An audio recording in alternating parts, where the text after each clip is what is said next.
چند دنوں کے بعد رمضان المبارک کا مہینہ آنے والا ہے۔ رمضان المبارک کا مہینہ تمام مہینوں سے افضل ہے۔ کیسے؟ جیسے جمعے کا دن ہفتے کا سردار ہوتا ہے، ٹھیک اسی طریقے سے رمضان 11 مہینوں کا سردار ہے۔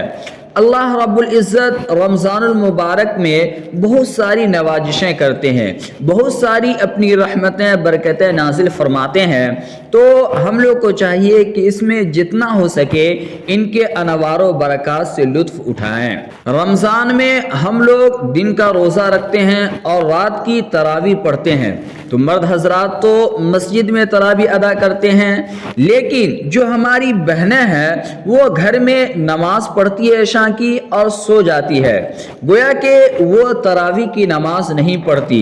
تو میں آپ کو بتا دوں، میں اپنی بہنوں کو بتا دینا چاہتا ہوں کہ جس طریقے سے مرد حضرات پر تراویح سنت مؤکدہ ہے، ٹھیک اسی طریقے سے ہماری بہنوں پر بھی تراویح کی نماز سنت مؤکدہ ہے۔ سنت مؤکدہ کہتے کسے ہیں کہ اگر کوئی انسان اس کو جان بوجھ کر چھوڑ دے، بغیر کسی عذر کے، بغیر کسی شرعی عذر کے اگر اس کو جان بوجھ کر چھوڑ دے تو گویا کہ وہ انسان گنہگار ہوگا۔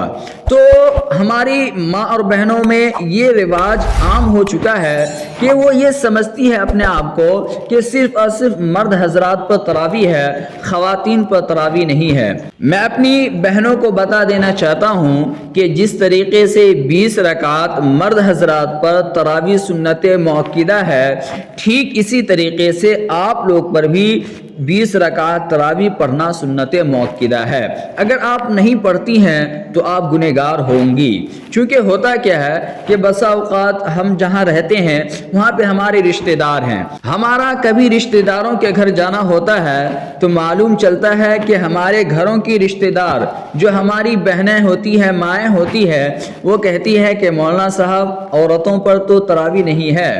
تو یہ کنفیوژن جو تھا انشاءاللہ مجھے امید ہے کہ آپ حضرات کا دور ہو گیا ہوگا۔ جس طریقے سے مرد حضرات تراویح پڑھتے ہیں، ٹھیک اسی طریقے سے سنت مؤکدہ ہماری بہنوں پر بھی ہے کہ وہ گھر میں رہ کر سنت مؤکدہ تراویح پڑھے۔